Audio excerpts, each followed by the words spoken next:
আসসালামু আলাইকুম আমার সুপ্রিয় শিক্ষার্থী বন্ধুরা। আজকে আমি তোমাদের সামনে আরেকটি নতুন ক্লাস নিয়ে হাজির হয়েছি। আজকে প্রথমে আমরা এই প্রশ্নের প্যাটার্ন সম্পর্কে শিখব, তারপর ত্রিকোণমিতিক অধ্যায়ের এবং দশম অধ্যায় অর্থাৎ দ্রুত উচ্চতা নির্ণয়ের যে কিছু সূত্র আছে সেগুলো সূত্র সম্পর্কে জানব। তাহলে প্রথমে আমরা প্রশ্নের প্যাটার্ন সম্পর্কে জানি। দেখি এখানে প্রশ্ন, এটা যেমন 2020 সালের সিলেবাস অনুযায়ী একটা প্রশ্ন। এখানে কি বলেছে, ডান পাশের সংখ্যা প্রশ্নের পূর্ণমান জ্ঞাপক বীজগণিত অংশ থেকে 2টি, জ্যামিতি অংশ থেকে 2টি, ত্রিকোণমিতি ও পরিমিতি অংশ থেকে 2টি এবং পরিসংখ্যান অংশ থেকে 1টি করে মোট 60টি প্রশ্নের উত্তর দাও।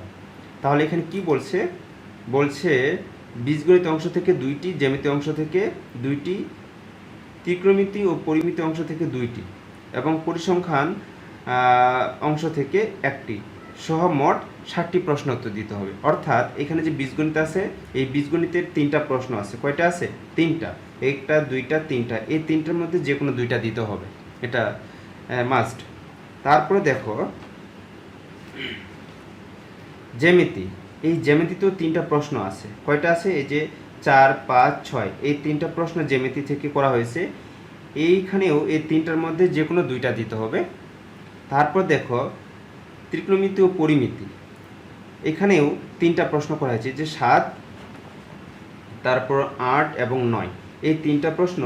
এই 3টা প্রশ্ন থেকেও তোমাদের যে কোনো 2টা প্রশ্নের কি উত্তর করতে হবে। তারপর এখানে পরিসংখ্যানের 2টা প্রশ্ন দেওয়া আছে, পরিসংখ্যান থেকে যে কোনো একটা প্রশ্নের উত্তর করতে হবে। এইভাবে মোট এই যে বীজগণিত থেকে 2টা নিতে হবে, তারপর জ্যামিতি থেকে যে কোনো 2টা, তারপর ত্রিকোণমিতি ও পরিমিতি এখানেও যে কোনো 2টা, তাহলে কয়টা হলো? এদিকে 6টা, আর পরিসংখ্যান থেকে যে কোনো একটা। তো মোট 60টা প্রশ্নের অ্যান্সার করতে হবে। তো 60টা প্রশ্নের মধ্যে আজকে আমরা যেটা শিখব, যে ত্রিকোণমিতি ও পরিমিতির আমরা শিখব আজকে ত্রিকোণমিতির সূত্র। এই সূত্র কিভাবে আমাদের মনে রাখা যায় এবং এখানকার কি কি সূত্রগুলো আছে এবং এটা কি কি উপায়ে নির্ণয় করা যায় সেগুলো শিখব। তো দেখা যায় যে আমি কয়েকটা প্রশ্ন, বিগত কয়েকটা সালের প্রশ্ন দেখেছি, যে প্রায় প্রত্যেক পরীক্ষায়, প্রত্যেক বোর্ডে তো এই ত্রিকোণমিতি অধ্যায় থেকে 2টা করে প্রশ্ন আছে, অর্থাৎ নবম অধ্যায় থেকে একটা এবং দশম অধ্যায় থেকে একটা। এগুলো হয়ে থাকে সাধারণত, ব্যতিক্রম হতে পারে এই 2টা অধ্যায় থেকে যে কোনো একটা আসতে পারে। তো বেশিরভাগই 95% বোর্ডে এই যে 9 অধ্যায় থেকে একটা আসছে এবং দশম অধ্যায় থেকে একটা আসছে। তাহলে এখন আমরা এখানে যেমন এটা 2020 সালে একটা প্রশ্ন, এই 2020 সালের প্রশ্নটাও যদি আমরা দেখি, এখানে এই যে ত্রিকোণমিতির এই যে 7 নম্বর প্রশ্নটাও এটা নবম অধ্যায় থেকে এসেছে, এবং এই যে 8 নম্বরের যে প্রশ্নটা এটা এসেছে দশম অধ্যায় থেকে। এখন আমরা নবম এবং দশম অধ্যায়ের যে সূত্রগুলো না জানলেই নয়, অর্থাৎ জানতেই হবে, সেই সূত্রগুলো আজকে আমরা শিখব। এবং খুব সোজা, এই কয়েকটা সূত্র যদি তোমরা মনে রাখতে পারো, তাহলে এই নবম অধ্যায়ের এবং দশম অধ্যায়ের অঙ্ক তোমাদের কাছে খুব সোজা হবে। আশা করি তোমরা আমার এই ক্লাসটি শুরু থেকে শেষ পর্যন্ত দেখবে। তাহলে এখন আমরা সূত্র সম্পর্কে জানব। আজকের ক্লাসে তোমরা যেগুলো শিখতে পারবে সেগুলো আমি এখানে তোমাদের সংক্ষিপ্ত আকারে দেখিয়ে দিচ্ছি। যে এখানে এই পেজে যেমন এখানে কি আছে, সূক্ষ্মকোণের বিপরীত বাহুকে কি বলে, তারপর ড্যাশ কোণের বিপরীত বাহুকে কি বলে, তারপর সূক্ষ্মকোণ উৎপন্ন হয় ভূমি আর অতিভুজের সাথে। তারপর এই চিত্রের আমি বর্ণনা দিয়ে বুঝাবো। তারপর পিথাগোরাসের উপপাদ্য সম্পর্কে বলবো। তারপর 2 নম্বরের যে পেজটা আছে সেটা এইগুলো সূত্র শিখতে পারবে, যে এইগুলো টেকনিক। সাগরে লবণ আছে, এটা দিয়ে কি সূত্র আমরা বলতে পারি। তারপর কৌরে ভূত আছে, এটা দিয়ে কি বলতে পারি। তারপর টেরালম্ব ভূত, এটা দিয়ে কি বলতে পারি। তারপর এই যে এগুলো আছে, যে কসেক থিটা কার বিপরীত, সেক থিটা কার বিপরীত, তারপর কট থিটা কার বিপরীত, এগুলো তোমরা আজকে জানতে পারবে। তারপরও এখানে আরও আছে, যেমন এই সূত্রগুলোর এইটা আসলে এই পাশে যেগুলো আছে সেগুলো হলো কি মনে রাখার একটা কৌশল, আর এই পাশেগুলো একটা সূত্র, এগুলো সূত্র। তো এই সূত্রগুলো আমি এখানে শর্ট আকারে লিখিয়ে দেখেছি। এখানে এখানে 6টা সূত্র আছে, এই 6টা সূত্র তোমাদের কি মুখস্থ রাখতে হবে, ঠিক আছে? এগুলো সম্পর্কে আমি আজকে ব্যাখ্যা দিব। তারপরে দেখো এই যে 9.1 অনুশীলনীর জন্য যে সূত্রগুলোর প্রয়োজন হবে, এখানে কয়টা সূত্র আছে দেখো, এখানে 8টা সূত্র আছে। এই 8টা সূত্র তোমাদেরকে ভালোভাবে মুখস্থ রাখতে হবে এইটা। আর এখানে 9.2 অধ্যায়ের জন্য যে আমাদের মান নির্ণয় অঙ্কগুলো আছে সেগুলো করার জন্য আমাদের যে একটা ত্রিকোণমিতিক চার্ট, মান নির্ণয়ের জন্য যে ত্রিকোণমিতিক চার্টটা আছে সেটা আমাদের মুখস্থ রাখতে হবে। এটা কিভাবে মুখস্থ করতে হবে, খুব সহজে কৌশলে কীভাবে মনে রাখতে পারবো সে সম্পর্কে আমি তোমাদের আজকে এটা বলবো, ঠিক আছে? তারপর দেখো এই যে 10ম অধ্যায়ের জন্য যে সূত্রগুলো দরকার সেগুলো হচ্ছে এই যে এখানকার এই সূত্রগুলো, এই যে সাইন থিটা সমান লম্বভাগ অতিভুজ, কস থিটা সমান ভূমিভাগ অতিভুজ, ট্যান থিটা সমান লম্বভাগ ভূমি, তারপর কসেক থিটা সমান অতিভুজ লম্ব। অর্থাৎ আমি তোমাদের যেটা শর্ট আকারে দেখিয়েছিলাম এই যে এই সূত্রগুলোর প্রয়োজন 10ম অধ্যায়ের জন্য, অর্থাৎ দূরত্ব ও উচ্চতার জন্য এই অঙ্কগুলো, এবং সাথে এই মানগুলোর দরকার হবে 10ম অধ্যায়ের জন্য। তাহলে এইগুলো সূত্র, এই সূত্রগুলো আজকে আমরা ব্যাখ্যা শিখব এবং কিভাবে সহজে মনে রাখা যায় এবং এগুলো দিয়ে কীভাবে অঙ্ক করা যায় সেই টেকনিকটা আমরা আজকে শিখব। আশা করি তোমরা এই ভিডিওটি শুরু থেকে শেষ পর্যন্ত ভালোভাবে খুব মনোযোগ সহকারে দেখবে। আমার এই ভিডিওটি কমপক্ষে প্রায় 35 মিনিটের ভিডিও, তোমরা দেখবে। Thank you. তাহলে দেখো যেটা আমাদের জানতে হবে এগুলো তোমরা মুখস্থ করে নিবা। আমি এখানে শর্ট করে লিখে রেখেছি যেন আমার এই ক্লাসটি খুব শর্ট সময়ে তোমাদের বুঝাইতে পারি। তাহলে যেটা তোমাদের মুখস্থ রাখতে হবে, প্রথমে 1 নম্বরে যে সমকোণের বিপরীত বাহুকে অতিভুজ বলে। তারপর এখানে ড্যাশ কোণের বিপরীত বাহুকে লম্ব বলা হয়। তারপর 3 নম্বরে যেটা আছে সূক্ষ্মকোণ উৎপন্ন হয়, অর্থাৎ কোণ উৎপন্ন হয় ভূমি আর অতিভুজের সাথে, এটা মনে রাখতে হবে। এই 3টা পয়েন্ট অবশ্যই তোমাদেরকে মনে রাখতে হবে যদি তোমরা এই ত্রিকোণমিতির অধ্যায় থেকে 2টা প্রশ্নের অ্যান্সার করতে চাও।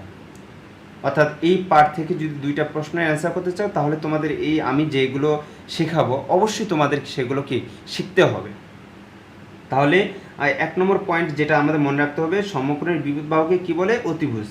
তারপর 2 নম্বর ড্যাশ কোণের, এখানে ড্যাশ বলতে সূক্ষ্মকোণের, থিটা সূক্ষ্মকোণের মানে থিটা কোণের হতে পারে, এখানে থিটা হতে পারে বা আলফা হতে পারে, বিটা হতে পারে, ইত্যাদি, বা এ হতে পারে, বি কোণ হতে পারে।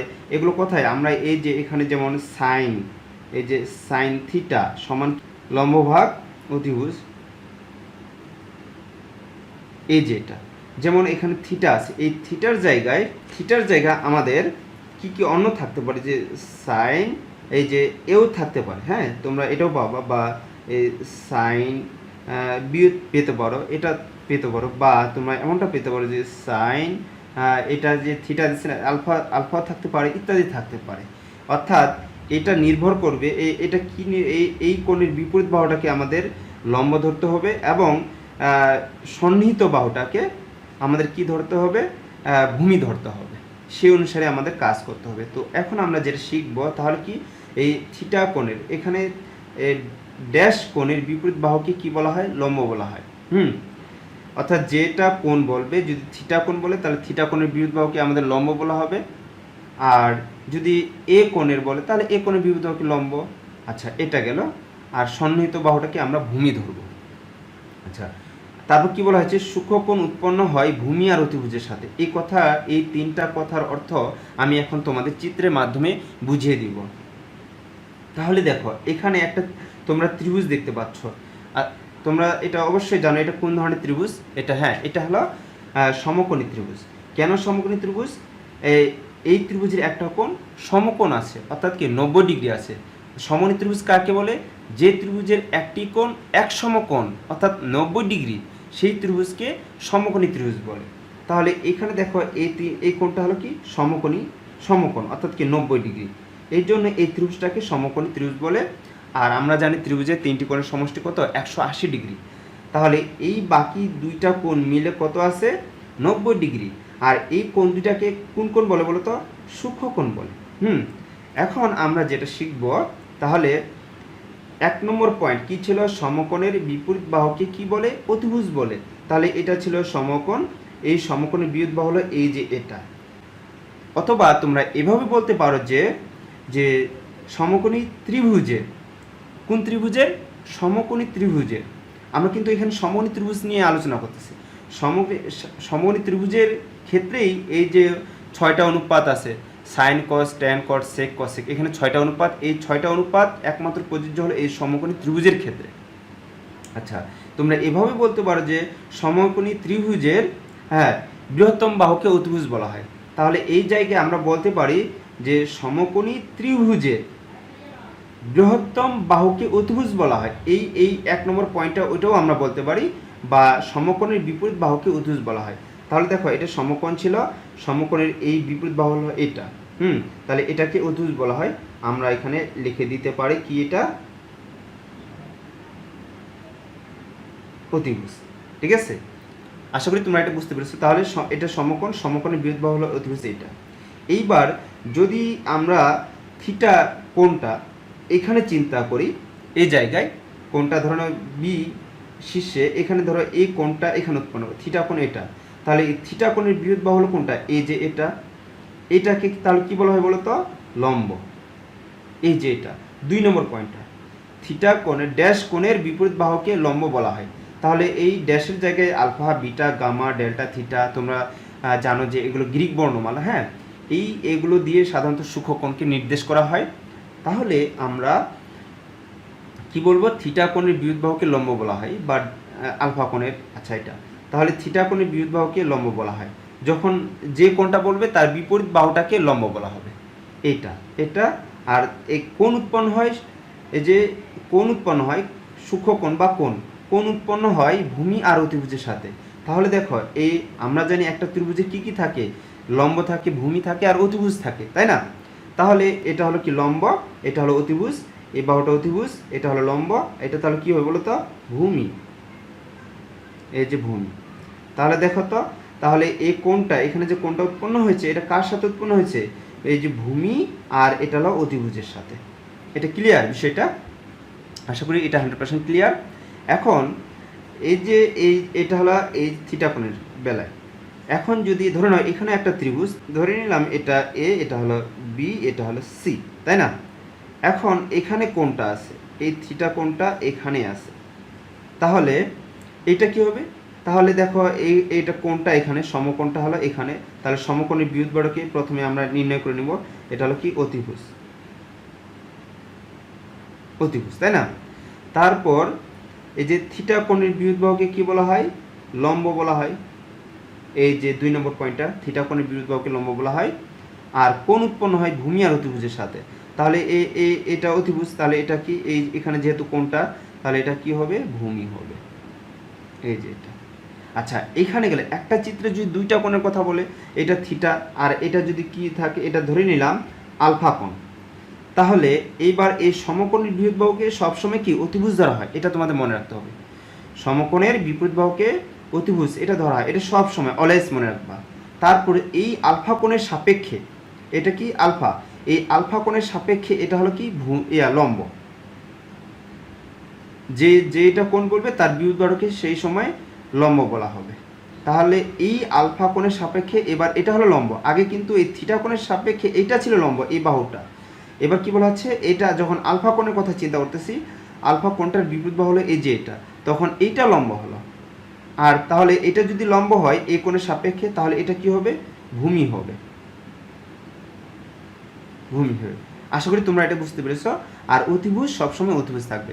যখন আমরা থিটা কোণের বেলায় চিন্তা করব, থিটা কোণের বিপরীত বাহুকে লম্ব ধরা হয়, আর এই সমকোণের বিপরীত বাহুকে অতিভুজ, আর এটা কোণটা উৎপন্ন হয় ভূমি আর অতিভুজের সাথে, তাহলে এটা ভূমি হবে। আর যখন এই আলফা কোণের কথা চিন্তা করব, তখন এই কোণের বিপরীত বাহুকে আমাদের কি ধরতে হবে? লম্ব ধরতে হবে। আর এটা তো অতিভুজ সবসময় থাকবে সমকোণের। আর এই বাহুটা হলো কি? তখন ভূমি। এই কোণের সাপেক্ষে এটা হলো কি? ভূমি। কারণ কোণটা এখানে উৎপন্ন হয়েছে, তো কোণ উৎপন্ন হয় ভূমি আর অতিভুজের সাথে, এটা মনে রাখতে হবে। আশা করি তোমরা এটা 100% ক্লিয়ার। আচ্ছা, এরপরে এখন দেখো এই আলফা বিটা, এখন এই যে সাইন, এখানে বলা হলো সাইন থিটা, এখানে এই এই সাইন আর থিটা কিন্তু গুণ অবস্থানে, এটা একটা অপারেটর। এই থিটা ছাড়া সাইন কিন্তু অসম্পূর্ণ, এটা কিন্তু আলাদা কোনো মানে এর অর্থ কোনো নির্দেশ করে না এটা। আর এইগুলো সবসময় ছোট হাতের হয়, এটাও ছোট হাতের, এটা সবসময় এগুলো ছোট হাতের হয়। আচ্ছা, এরপরে যেটা আমি বলতে পারি যে সাইন এ যদি বা সাইন এখানে যদি বলা হয় এই যে সাইন বি, হ্যাঁ, তাহলে কি বলা হবে সাইন, এখানে একই জিনিস। আচ্ছা, এখানে আমি আরেকটু তোমাদের দেখাই, এখানে হলো কি সাইন থিটা, সাইন থিটা সমান কি বলতো লম্ব ভাগ অতিভুজ, লম্ব ভাগ অতিভুজ। এখন এই থিটার আমি বললাম যে সাইন থিটা সমান এটা, এখন এই জায়গায় এই থিটা দিয়ে এটা এই কোণটাকে নির্দেশ করছে, তাই না? এখন এটা সাইন এই জায়গায় সাইন বিও থাকতে পারে, বুঝেছো? সাইন বি সমান এই যে এটাই লম্ব ভাগ কি অতিভুজ, অর্থাৎ এখানে লম্ব কি ছিল, এখানে লম্ব ছিল এসি, এসি ভাগ কি লম্ব ভাগ অতিভুজ, অতিভুজ কি ছিল এখানে এ বি, এই যে এ বি। ঠিক তাই এই সাইন বি যদি আমি লিখি এখানেও ঠিক এইটাই, যে এই লম্ব ছিল এটা যে এসি, আর অতিভুজ কোনটা এই যে এটা অতিভুজ এ বি। আশা করি তোমরা এটা বুঝতে পেরেছো।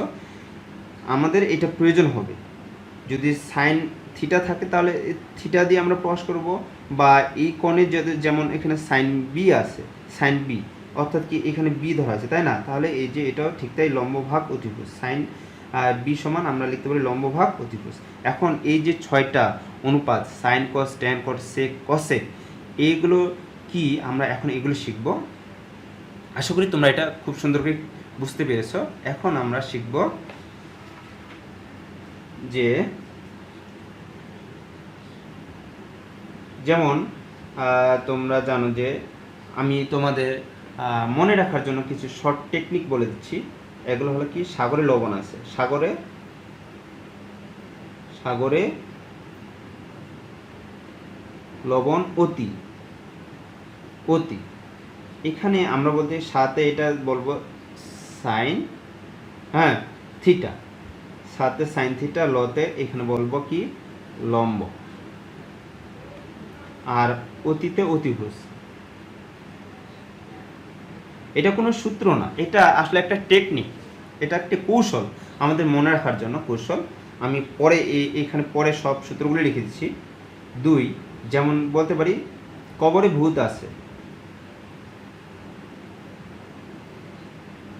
কবরে ভূত আছে, এতে কতে কি কস থিটা, হ্যাঁ, আর ভূতে এটা হলো ভূমি, আর এখানে লিখবো অতি, কবরে ভূত অতি, ঠিক আছে, কবরে ভূত অতি, এই অতিতে অতিভুজ, অতিভুজ। আশা করি তোমরা এটা বুঝতেছ। তারপর 3, টেরা লম্বা ভূত, টেরা লম্বা ভূত, তার মানে এইখানে টেতে আমরা ট্যান ধরবো, ট্যান থিটা, হ্যাঁ, লতে কি ধরবো লম্ব, আর ভূতে ধরবো কি ভূমি, এই যে এটা। তাহলে সাইন থিটা সমান কি লম্ব ভাগ অতিভুজ, হ্যাঁ, কস থিটা হলো ভূমি ভাগ অতিভুজ, ট্যান থিটা সমান লম্ব ভাগ ভূমি। এখন বাকি এখানে আমরা 3টা অনুপাত পেয়েছি, বাকি কি আছে সেগুলো শিখবো। 4, আমরা বলতে পারি যে কসেক থিটা, কসেক থিটা হলো সাইন থিটা, এত এর কি বিপরীত, বিপরীত, অর্থাৎ কসেক থিটা সমান, তাহলে কার বিপরীত সাইন থিটা, তো সাইন থিটা সমান কি ছিল লম্ব ভাগ অতিভুজ, তাহলে যেহেতু বিপরীত তাহলে অতিভুজটা উপরে উঠবে আর লম্বটা নিচে যাবে, মানে উপরেটা নিচেরটা উপরে, উপরেটা নিচে, তাহলে আমরা লিখতে পারি অতিভুজটা উপরে অতিভুজ, আর এটা নিচে হলো কি লম্ব, এইটা। একইভাবে 5 আমরা বলতে পারি সেক থিটা। সেক থিটা হলো কার বিপরীত বলো তো? কস থিটা, এত এর বিপরীত। হ্যাঁ, বিপরীত, অর্থাৎ বলতে পারি কস থিটা, তাহলে বলতে পারি কি সেক থিটা। হ্যাঁ, সেক থিটা সমান তাহলে কার বিপরীত? সেক থিটা হলো কজের বিপরীত, কস থিটা। তাহলে কস থিটা ছিল কি? ভূমি বাই অতিভুজ। তাহলে এখন আমরা লিখব অতিভুজ ভাগ ভূমি। অতিভুজ ভাগ কি? ভূমি, এটা বলতে পারি, তাই না? তারপরে যেটা লিখব 6 নম্বর, এই 6টা যে অনুপাত ছিল কট থিটা। কট থিটা হলো টেন থিটা, এত এর বিপরীত। অর্থাৎ তাহলে এখানে কি? কট থিটা। কট থিটা কার বিপরীত? Tan theta. তাহলে টেন থিটা কি ছিল? এই যে লম্ব ভাগ ভূমি, তাহলে কি হবে? ভূমি ভাগ লম্ব। ভূমি ভাগ কি? লম্ব। আশা করি তোমরা এগুলো খুব সুন্দর করে বুঝতে পেরেছ। তাহলে আমাদের এখানে যে কৌশলগুলো, এটা হলো কি? কৌশল, এটা নির্ণয় কৌশল, এটা আসলে সূত্র না। হ্যাঁ, এটা পদ্ধতি না, এটা আসলে কৌশল। কি? 1 নম্বর কৌশলটা সাগরে লবণ অতি। হ্যাঁ, 2 নম্বর কৌশল হলো কবরে ভূত অতি। তারপর 3 নম্বর হচ্ছে টেরা লমা ভূত। এইগুলো আসলে কোনো সূত্র না, এটা আসলে জাস্ট একটা মনে রাখার কৌশল। তাহলে কি পাই? সাইন থিটা সমান লম্ব ভাগ অতিভুজ, কস থিটা সমান ভূমি ভাগ অতিভুজ, টেন থিটা সমান লম্ব ভাগ ভূমি, তারপর কসেক থিটা সমান কি? অতিভুজ ভাগ লম্ব, সেক থিটা সমান অতিভুজ ভাগ ভূমি, আর কট থিটা সমান ভূমি ভাগ লম্ব। আশা করি তোমরা এই 6টা সূত্র সুন্দর করে তোমরা নোট খাতায় লিখে নিবে এবং মুখস্থ করবে। আর এর আগের পেজে যে এগুলো শিখিয়েছি, এগুলো তোমরা সুন্দর করে কি করবে? মুখস্থ করবে এবং সুন্দর করে নোট করবে। তারপরে আমরা এরপরে যেটা শিখব, আমাদের দ্বিতীয় এটা যেমন এটা হলো 9.1, এই অধ্যায়ের অঙ্কগুলো করার জন্য আমাদের এই সূত্রগুলো মনে রাখতে হবে। এখানে কয়টা সূত্র আছে? 8টা। এছাড়াও একটা সূত্র আছে 9 নম্বর সূত্র দিই, যে 9 নম্বর সূত্রটা ওই যে পিথাগোরাসের উপপাদ্য, অতিভুজ স্কয়ার সমান অতিভুজ স্কয়ার সমান কি বলতো? লম্ব স্কয়ার প্লাস ভূমি স্কয়ার। এটাও আমাদের মনে রাখতে হবে। এই সূত্র থেকে আমরা আরও লিখতে পারি যে এই যে এটা 9, তো আমরা সূত্রের মতো করে যদি লিখি 10 নম্বর। আচ্ছা, আমি এটা পরে বোঝাচ্ছি। আচ্ছা দেখো, 9 নম্বর এই যে অনুশীলন 9.1-এর জন্য যে আমাদের সূত্রগুলো মুখস্থ রাখতে হবে, এখানে আমি এই 8 পর্যন্ত আমি লিখে রাখছি যেন আমার এই ভিডিওটি খুব ছোট হয়, এজন্য। তারপর 20 মিনিট অলরেডি পার হয়ে গেছে। আচ্ছা দেখো কি কি? সাইন থিটা সমান 1/কসেক থিটা, কসেক থিটা সমান 1/সাইন থিটা, এটা আমাদের মুখস্থ রাখতে হবে। তারপর 2 নম্বর দেখো, কস থিটা সমান 1/সেক থিটা, সেক থিটা সমান কি বলা যায়? 1/কস থিটা। 3 নম্বর দেখো, টেন থিটা সমান 1/কট থিটা, আবার কট থিটা সমান 1/টেন থিটা। তারপর 4 নম্বর দেখো, টেন থিটা সমান sine theta by cos theta. 5 নম্বর দেখো, কট থিটা সমান cos theta by sine theta. 6 নম্বর দেখো, sine square theta plus cos square theta equal to 1। এখানে একটা জিনিস খেয়াল করো, এখানে কিন্তু সাইন স্কয়ার তারপর থিটা। তোমরা অনেকে কি করো, এই যে সাইন থিটা স্কয়ার, এটা কিন্তু ভুল, এটা কিন্তু না, এটা ক্রস, এটা হবে না। আমাদের লিখতে হবে যে সাইন স্কয়ার থিটা সমান, এটা লেখা যায়, অথবা এটাও লেখা যায় যে সাইন থিটা এই যে হল স্কয়ার, এটা লেখা যায়, এটাও লেখা যায়, এটাও লেখা যায়, কিন্তু তোমরা লিখতে পারবে না এই যে এটা, এই যে সাইন থিটা স্কয়ার, এটা কিন্তু চলবে না, এটা নট। আশা করি তোমরা এটা বুঝতে পেরেছো, ভুল করবে না এই ধরনের লিখতে। আচ্ছা, এটা গেল। তাহলে sine square theta plus cos square theta equal to 1। তারপর 7 নম্বর সূত্র দেখো, sec square theta equal to 1 plus tan square theta. এটা থেকে আমরা এই যে sec square theta minus tan এই প্লাস টেন স্কয়ার থিটা যদি এই পাশে নিয়ে আসি তাহলে মাইনাস হয় না, তাহলে sec square theta minus tan square theta equal to 1 এটাও বলতে পারি। যেমন এটা আমি তোমাদের লিখে দেখা দিচ্ছি, সেক স্কয়ার থিটা এই প্লাস টেন স্কয়ার থিটা এই পাশে আসলো, তাহলে minus tan square theta equal তাহলে কি লেখা যায় 1 লেখা যায়, এটাও একটা সূত্র হয়। তাহলে এইটা তোমাদের মনে রাখলে তোমরা এটা বের করতে পারো, তাই না? তারপর দেখো cos square theta equal to 1 plus cot square theta, এটাও ঠিক তাই, এটাও তোমরা এটার মতো করে বের করতে পারবা। তারপর 9 নম্বর যে সূত্র, এটাও আমাদের দরকার আছে যে 9.1 অনুশীলনী অঙ্কগুলো করার জন্য, অতিভুজ স্কয়ার সমান লম্ব স্কয়ার প্লাস ভূমি স্কয়ার। এই অতিভুজ স্কয়ার সমান লম্ব স্কয়ার প্লাস ভূমি স্কয়ার ব্যবহার করে আমরা এই দেখো এগুলো সূত্র ব্যবহার করতে পারি, তাই না? এখানে এবার 10 নম্বর লিখলাম। 10 নম্বর আমরা যেটা লিখতে পারি, অতিভুজ সমান কি বলতো, রুট ওভার লম্ব স্কয়ার প্লাস কি ভূমি স্কয়ার, এটা লিখতে পারি 11। তারপর আমরা ওই সূত্রই থেকে অর্থাৎ পিথাগোরাস উপপাদ্য থেকে আমরা লিখতে পারি লম্ব সমান রুট ওভার অতিভুজ স্কয়ার মাইনাস কি ভূমি স্কয়ার, এটাও লিখতে পারি 12। তারপর ভূমি সমান আমরা লিখতে পারি ভূমি সমান রোভার অতিভুজ স্কয়ার মাইনাস কি লম্ব স্কয়ার, এই যেটা। তাহলে দেখো এই পিথাগোরাসের এই যে উপাদ্যটা কি ছিল, অতিভুজ স্কয়ার সমান লম্ব স্কয়ার প্লাস ভূমি স্কয়ার। তাহলে তোমরা শর্টকাটে যদি এটাও বের করে নিতে পারো যে অতিভুজ সমান কি রুট ওভার লম্ব স্কয়ার প্লাস ভূমি স্কয়ার, তারপর লম্ব সমান কি রুট ওভার অতিভুজ স্কয়ার মাইনাস ভূমি স্কয়ার। তারপরে আমরা ভূমি সমান কি বলতে পারি যে রুট ওভার অতিভুজ স্কয়ার মাইনাস লম্ব স্কয়ার। এইগুলো সূত্র আমাদের কি এটা 9.1 অনুশীলনের জন্য দরকার। আশা করি তোমরা এই সূত্রগুলো খুব সুন্দর করে খুব ভালোভাবে মুখস্থ করে নিবা। আরও অন্যান্য কেউ মানে শর্ট টেকনিক আরও অন্যান্য যে, তো ওগুলো একটা ওই টেকনিকটাও তোমাদের মনে রাখতে হয়। আচ্ছা, এরপরে তোমরা একটা জিনিস এই চিত্রের সাথে সবসময় যদি খেয়াল করে রাখো, এই যে এখানে এটা ধরুন এটা এ, এটা হলো বি, এটা সি, এটা হলো থিটা, তাই না?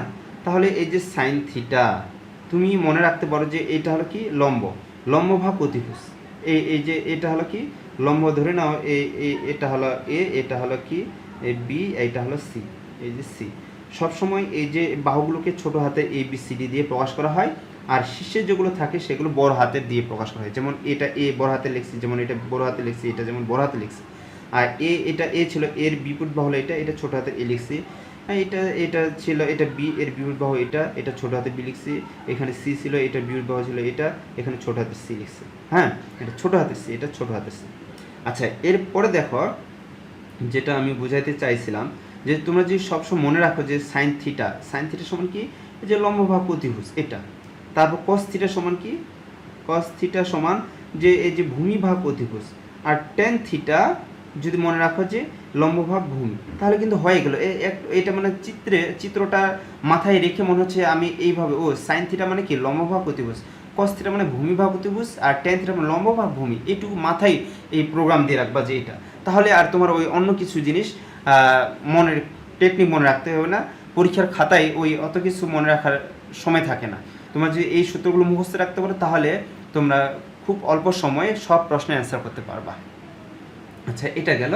এরপরে আমাদের যেটা দরকার হবে,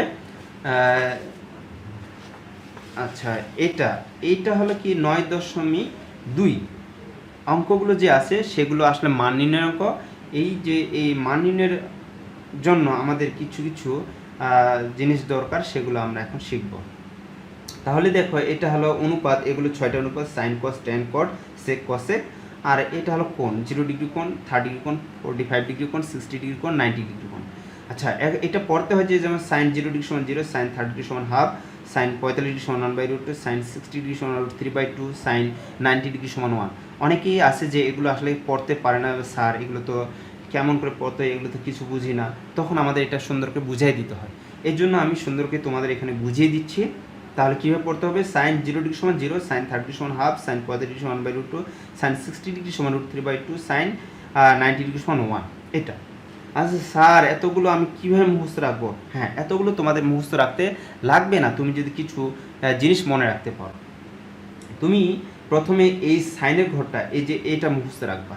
সাইনের ঘর পারলে তুমি এই কজের ঘরটা পারবা। কীভাবে পারো আমি তোমাদের এইটা দেখিয়ে দিচ্ছি। তারপর তুমি যদি এই টেনের ঘরটা মুখস্থ করে নিতে পারো, হ্যাঁ, তাহলে তুমি কটেরটা পারবা, ঠিক আছে। তারপর এই এই এটা পারবা। তারপর তুমি যদি সেকেন্ডটা মুখস্থ করতে পারো, তাহলে তুমি কসেকেটটা পারবা। কীভাবে পারো আমি সেটা দেখিয়ে দিচ্ছি। এছাড়াও তুমি যদি এই এতগুলো না পারো, কমপক্ষে যদি সাইনেরটা পারো, আর যদি তোমার এই সূত্রগুলো জানা থাকে, এই যে কোনগুলো সূত্র, হ্যাঁ এই সূত্রগুলো যদি, হ্যাঁ এই সূত্রগুলো যদি জানা থাকে, তাহলে তুমি কমপক্ষে এই মানগুলো নির্ণয় করতে পারবা। আশা করি আমি কি বলতেছি তোমরা নিশ্চয়ই সুন্দর করে বুঝতে পেরেছ। এখন দেখো, যেমন স্যার আমি যদি এইটা মুখস্থ করি তাহলে কীভাবে বাকিগুলো নির্ণয় করতে পারবো, সেটা এখন দেখো। তোমাদের মনে রাখতে হবে, এই যে সাইনের সাথে হলো কার সম্পর্ক, কজের সম্পর্ক। হ্যাঁ, এইখানে দেখো, এখানে 0 ডিগ্রির সাথে কত ডিগ্রির সম্পর্ক আছে, 90 ডিগ্রি। আর 30 ডিগ্রির সাথে সম্পর্ক আছে এখানে 60 ডিগ্রি। তারপর এই যে 45 ডিগ্রির সাথে সম্পর্ক আছে 45 ডিগ্রি। এই তিনটা জিনিস আমাদের মনে রাখতে হবে। তাহলে সাইনের সাথে কার সম্পর্ক আছে, কজের সম্পর্ক রয়েছে এটা। তাহলে দেখো কেমনে সম্পর্ক আছে, সাইন 0 ডিগ্রি সমান কত বলো তো, সাইন 0 ডিগ্রি সমান 0। আর এই পাশেও বলা হয়েছে যে এই 0 ডিগ্রির সাথে 90 ডিগ্রি সম্পর্ক, তাহলে কস 90 ডিগ্রি সমান কত, দেখো এই যে এটা হলো কস, এটা কস 90 ডিগ্রি সমান কত, 0। তার মানে কি এই 0 ডিগ্রির সাথে 90 ডিগ্রির সম্পর্ক আছে, ঠিক আছে, বোঝা গেছে। তাহলে দেখো আমি আবার বলতেছি, যেমন এখানে দেখো সাইন 0 ডিগ্রি সমান কত, সাইন 0 ডিগ্রি সমান 0। আর ঠিক তাই এই যে কস 90 ডিগ্রিও সমান কি 0, এই যে এটা।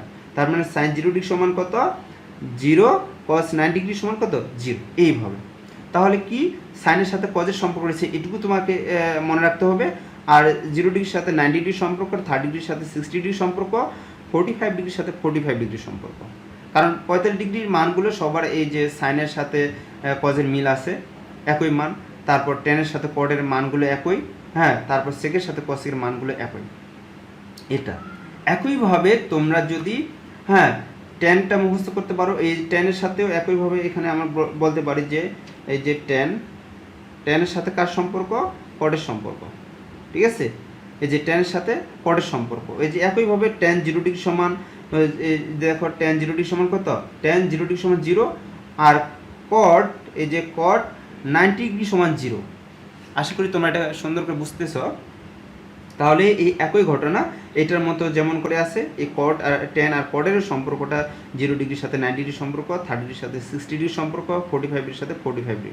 এই উভয়ের এই যে 45 ডিগ্রি সাইনের সাথে কজের এবং টেনের সাথে কটের এবং সেকের সাথে কসেকের এই মানগুলো 45 ডিগ্রি মানগুলো সমান। তাহলে এটা বুঝতেছো। একইভাবে তোমরা এই যে সেকের সাথে কি কার সম্পর্ক বলো তো, কসেকের সম্পর্ক, এটাও তোমাদের মুখস্থ মনে রাখতে হবে। তাহলে আমরা কি জানলাম, সাইনের সাথে কজের সম্পর্ক, টেনের সাথে কটের সম্পর্ক, আর সেকের সাথে কসেকের সম্পর্ক, এটা। তারপর আমি আরেকটা কথা বলছিলাম, শুধু যদি তুমি এই ছকটা, এই যে সাইনের ঘরটা মুখস্থ করে নিতে পারো, যদি এগুলো নাও মুখস্থ করতে পারো, তারপরেও তোমাদের মানে বাকি অনুপাতগুলো বের করতে পারবা। কিভাবে, দেখো এখানে আমরা বলতে পারি, যেমন আমি এখানে দেখা যাচ্ছে এই যে টেন, আচ্ছা টেন থিটা আমরা জানি যে এটা সূত্র হলো কি, tan theta equal to sine theta by cos theta, এটা। আবার এই যে কস থিটা সমান কি 1 বাই সেক থিটা 1 বাই, আচ্ছা এই ঘর দুইটা কমপক্ষে এটা আর এই ঘরটা ভালো করে মুখস্থ রাখতে হবে। যদি এগুলো মুখস্থ না করতে পারো, যদি এই ঘর দুইটা মুখস্থ রাখতে পারো, তাহলে যেমন টেন, আমি এখানে টেন 30 ডিগ্রি কথা বলতেছি। টেন 30 ডিগ্রি মানে কি, এখানেও তোমার হবে সাইন 30 ডিগ্রি, আর এখানে হবে কস 30 ডিগ্রি। তাহলে সাইন 30 ডিগ্রির মানটা কত বলো তো, সাইন 30 ডিগ্রির মান হলো হাফ। আর কস 30 ডিগ্রির মান হলো কত, কস 30 ডিগ্রির মান হলো এটা হলো কত, cos 30 ডিগ্রি, cos 30 √3/2, তাহলে এটা হলো √3/2। তাহলে আমরা এখানে এদিকে বলতে পারি যে এই উপরে আছে হাফ আর নিচে আছে √3/2, তাহলে 2টা উপরে গেল, √3টা নিচে নামলো। তাহলে দেখো এই 2 আর এই 2 কাটা গেল, তাহলে উপরে কি থাকলো 1, নিচে কত থাকলো √3। তাহলে আমরা tan 30 মানটা কত বের করলাম 1/√3। তাহলে দেখো তো এই যে tan 30 ডিগ্রি মানটা কত পেয়েছি 1/√3। আশা করি তোমরা এটা বুঝতে পেরেছো। যেহেতু ভিডিওটা আমার অনেক বড় হয়ে গেল, প্রায় 33 মিনিটের কাছাকাছি, সুতরাং আমি আর এই ভিডিওটা বড় করব না। হ্যাঁ, আশা করি তোমরা এটা খুব সুন্দর করে বুঝতে পেরেছো। আর যদি কোনো রকম সমস্যা হয়ে থাকে আমাকে কমেন্টস করবে, আর এই ভিডিওটা তোমরা বারবার 2-3 বার দেখলে খুব সুন্দর করে বুঝতে পারবে। যদি আমার এই ভিডিওটি তোমাদের বিন্দুমাত্র উপকার হয় তাহলে আমার চ্যানেলটিকে তোমরা সাবস্ক্রাইব করবে। Thank you so much.